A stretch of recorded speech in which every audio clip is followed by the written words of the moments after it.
कर्नाटक के कई जिले हैं वैसे जो भारी बारिश से बेहाल है, लेकिन सिलिकॉन सिटी बेंगलुरु का हाल सबसे ज्यादा खराब है। 3 दिनों से जारी बारिश की वजह से सड़कों से लेकर लोगों के घरों तक पानी भरा है। घर से बाहर निकलने और ऑफिस जाने के लिए लोगों को ट्रैक्टर का सहारा लेना पड़ रहा है। सड़कों पर नाव चल रही हैं। ट्रैक्टर और नाव के सहारे लोग किसी तरह से आगे बढ़ रहे हैं, क्योंकि एक तो पार्किंग में लगी लग्जरी कारें पानी में डूब चुकी हैं, वहीं कई प्रमुख सड़कें जो हैं वो तालाब बन चुकी हैं। आपको डूबते बेंगलुरु की 20 तस्वीरें हम दिखा रहे हैं। बेंगलुरु में पिछले 32 साल में ऐसी बारिश नहीं देखी गई। यही वजह है कि इस बार की बारिश में बेंगलुरु डूबा हुआ है। यूं तो शहर को सिलिकॉन सिटी कहा जाता है, लेकिन जरा सिलिकॉन सिटी का हाल देखिए। आईटी कंपनियों के कर्मचारियों को दफ्तर पहुंचने के लिए ट्रैक्टर ट्रॉली का सहारा लेना पड़ रहा है, जो बारिश से पहले लाखों रुपयों की गाड़ियों में ठाट बाट से ऑफिस पहुंचते थे। आज वो ट्रैक्टर का इस्तेमाल करने पर मजबूर हैं। HAL हवाई अड्डे के करीब यमलूर पानी में डूब गया है, लिहाजा यहां रहने वाले आईटी प्रोफेशनल्स को ऑफिस जाने के लिए ना तो कैब मिल रही है, ना कोई ऑटो। हालत ये है कि 50-50 रुपए देकर ट्रैक्टर ट्रॉलियों में दफ्तर जा रहे हैं। There was lot of current shock. I went through a lot of trauma. Bengaluru के सिर्फ आईटी कंपनियों के कर्मचारी ही नहीं, बड़ी कंपनी के CEO को भी ट्रैक्टर का इस्तेमाल करना पड़ रहा है। ये हैं विनोद कौशिक, जो एक स्टार्टअप के फाउंडर और CEO हैं। इनके पास लग्जरी कार होगी, लेकिन बारिश के समय काम आया किसानों का ट्रैक्टर। बारिश से बेहाल बेंगलुरु में विनोद ने भी ट्रैक्टर का सहारा लेकर अपने परिवार को सुरक्षित जगह पर पहुंचाया। विनोद ट्रैक्टर पर अपना सामान और कुत्तों को लेकर उस इलाके से निकल आए जहां वो चारों तरफ पानी से घिर गए थे।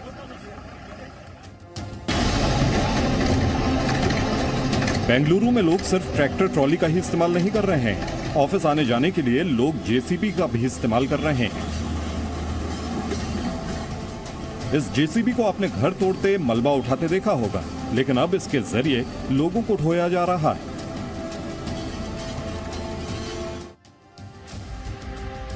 इस वक्त मैं बेंगलुरु के यमलूर इलाके में हूं और आप देख सकते हैं कि इस वक्त ये JCB जो कि BBMP की है वो जा रही है अंदर में जगहों को साफ करने के लिए, और एक तरफ जो लोग हैं इसके अंदर में वो ट्रैक्टर का इस्तेमाल कर रहे हैं। सामने में जो आपको बड़ी बड़ी बिल्डिंग्स नजर आ रही हैं, दरअसल ये बड़ी बड़ी IT की कंपनियां हैं, और इसके साथ ही इसके अंदर में कई ऐसे रिहायशी मकान भी हैं। इस वक्त ये पूरा इलाका जो है पानी से लबालब भरा हुआ है, और एक तरह से ये कहा जाए कि ये पूरा इलाका बेंगलुरु से कट गया है।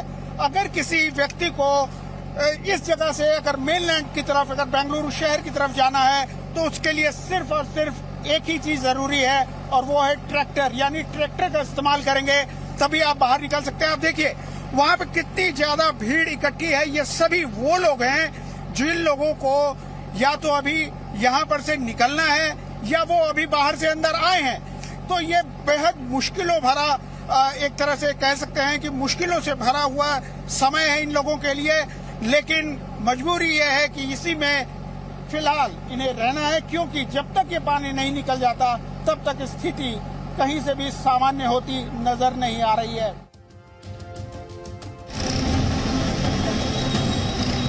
कई दिनों की बारिश के बाद बेंगलुरु की सड़कें तालाब बन गई हैं। शहर का हाल ये है कि कई जगहों पर पानी से भरी सड़कों पर नाव चलती दिख रही है। खासकर सरजापुर रोड इलाके में लोगों को एक जगह से दूसरी जगह ले जाने के लिए नाव का इस्तेमाल करना पड़ रहा है।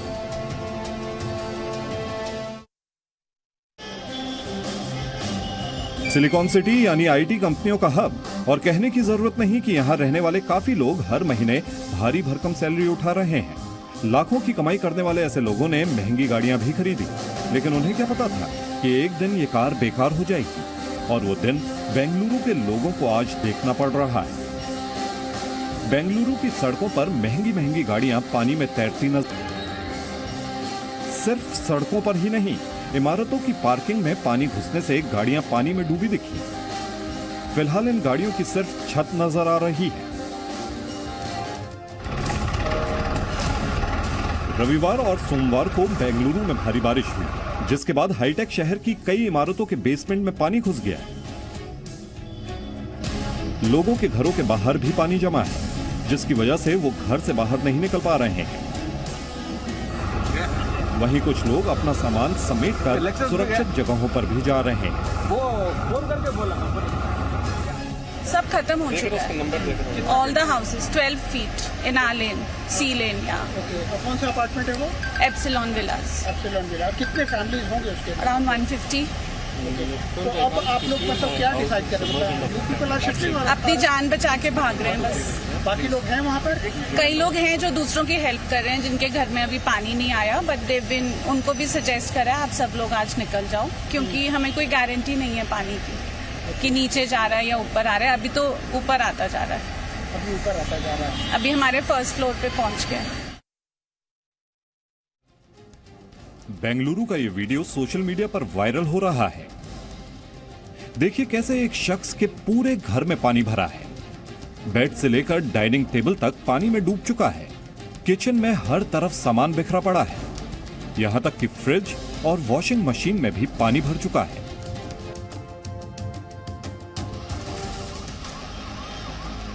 भारी बारिश की वजह से बेंगलुरु की सड़कें तालाब बन गई हैं। कई जगह सड़कों पर भी घुटने भर पानी जमा है।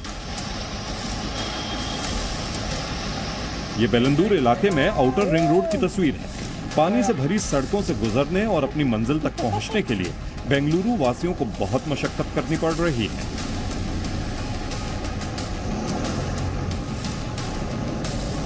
शहर की कई सड़कों पर पानी भरने के कारण स्कूलों और कॉलेजों में छुट्टी का ऐलान कर दिया गया है। इतनी बारिश हम सिर्फ टीवीज में देखते थे, सुनते थे कि फ्लडिंग ऐसी होती है, फ्लडिंग वैसी होती है, बट ये पहली बार अपनी आंखों से हमने देखा है कि फ्लडिंग एक्चुअली होती क्या है। सड़कों पर सैलाब की ये तस्वीर देखकर आप हैरान रह जाएंगे। देखिए कैसे सड़क पर ऑटो से लेकर बाइक तक पानी में डूबे हैं। बाढ़ जैसे हालात की वजह से लोग बाइक पर सवार नहीं हैं, बल्कि वो बाइक और स्कूटी को खींचकर अपने घर पहुंचाने की कोशिश कर रहे हैं। सड़कों पर एक दो नहीं बल्कि कई गाड़ियां फंसी नजर आ रही हैं।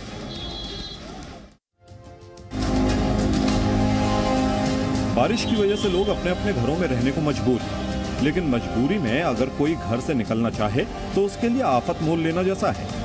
जगह जगह सड़कों पर पानी होने की वजह से ट्रैफिक का बुरा हाल है।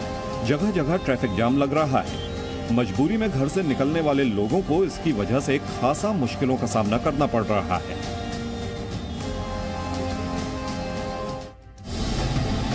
बेंगलुरु में जो बाढ़ जैसे हालात बने हुए हैं, इसके पीछे की सबसे बड़ी वजह है झीलों पर होने वाला अतिक्रमण।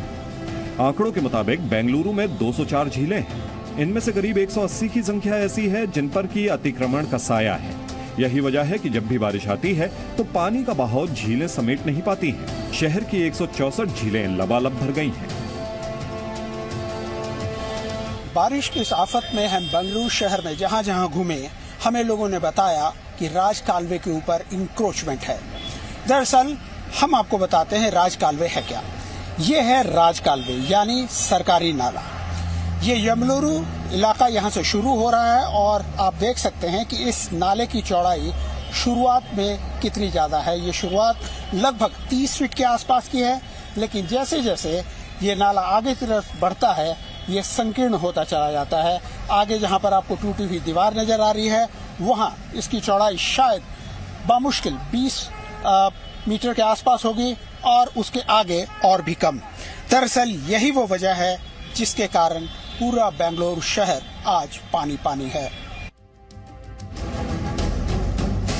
बेंगलुरु को जलभराव से निजात दिलाने की कवायद तेज कर दी गई है। सड़कों पर भरे पानी को पंप से निकालने की कोशिश की जा रही है। हालांकि मांड्या टी के हल्ली पंपिंग स्टेशन में भी पानी भर गया। सीएम बसवराज बोम्मई खुद इस पंपिंग स्टेशन का जायजा लेने पहुंचे।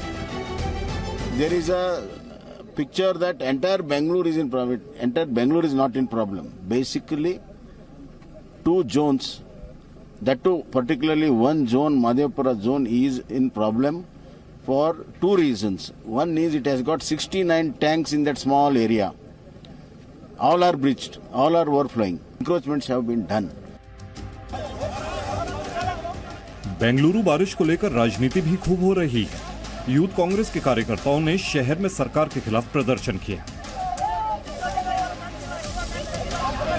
इस दौरान राज्य यूथ कांग्रेस के अध्यक्ष एक ट्यूब पर बैठे नजर आए।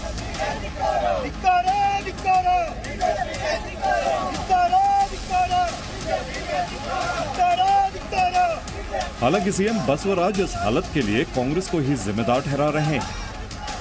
This is the result of bad administration of the Congress government. Bengaluru की बारिश जानलेवा साबित हो रही है। व्हाइटफील्ड इलाके में 23 साल की एक युवती अकीला की मौत हो गई। सोमवार की रात अकीला स्कूटी से घर लौट रही थी। सड़क पर पानी होने की वजह से स्कूटी बंद हो गई। पानी भरी सड़क पर स्कूटी स्लिप होने के बाद उसने सपोर्ट के लिए पास लगे बिजली के खंबे को पकड़ने की कोशिश की, लेकिन खंबे से करंट लगने की वजह से उसकी जान चली गई।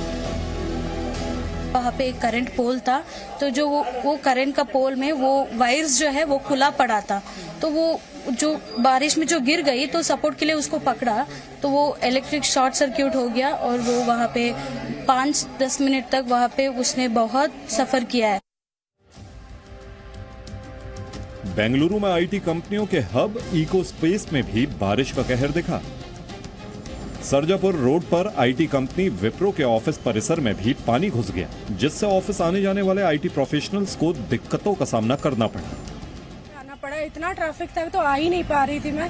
यहाँ से यहाँ आने में मेरे को 1 घंटा लग गया, बस सरजापुरा जो विप्रो से इधर आने में 1 घंटा लग गया था, इतना ज्यादा ट्रैफिक था। तो आप देख सकते हैं कि किस तरह से जो एम्प्लॉयज हैं वो किस तरह से मुश्किलों का सामना कर रहे हैं अपने ऑफिस तक पहुंचने के लिए, और जो इंफ्रास्ट्रक्चर है वो पूरी तरह से दुरुस्त नहीं है, और शायद यही वजह है कि आईटी शहर बेंगलुरु इस तरह की मुसीबतों का सामना कर रहा है। सिर्फ बेंगलुरु ही नहीं, कर्नाटक के कई हिस्सों में बारिश और बाढ़ से लोग परेशान हैं। बाढ़ से 430 घर पूरी तरह क्षतिग्रस्त हो गए हैं और 2100 से अधिक को नुकसान पहुंचा है। करीब 225 किलोमीटर लंबी सड़कें, पुल, पुलिया और बिजली के खंभे भी क्षतिग्रस्त हो गए हैं। कर्नाटक के मुख्यमंत्री बसवराज बोम्मई ने आपात स्थिति से निपटने के लिए 300 करोड़ रुपए के राहत पैकेज का ऐलान किया है। बेंगलुरु में आज लगातार तीसरे दिन बारिश जारी रही। शहर के लोगों को फिलहाल बारिश की आफत से निजात नहीं मिलने वाली है। मौसम विभाग की माने तो शहर में अगले 2 से 3 दिन बारिश जारी रहेगी। बेंगलुरु में अगस्त में 4 साल की सबसे ज्यादा बारिश हुई है। अगस्त में यहां 370 मिलीमीटर यानी करीब 15 इंच बारिश हुई। इससे पहले अगस्त 1998 में सबसे ज्यादा बारिश हुई थी, तब 387.1 मिलीमीटर बारिश रिकॉर्ड हुई थी। We are expecting heavy to very heavy rainfall for the next 3 days, followed by isolated heavy rainfall for the next 2 days, that is day 4 and day 5. Social media पर यह तस्वीर भी खूब वायरल हो रही है। दावा किया जा रहा है कि यह तस्वीर बेंगलुरु की है। सोशल मीडिया पर यह भी कहा जा रहा है कि 3 दिन की बारिश के बाद सड़कों का यह हाल हो गया है।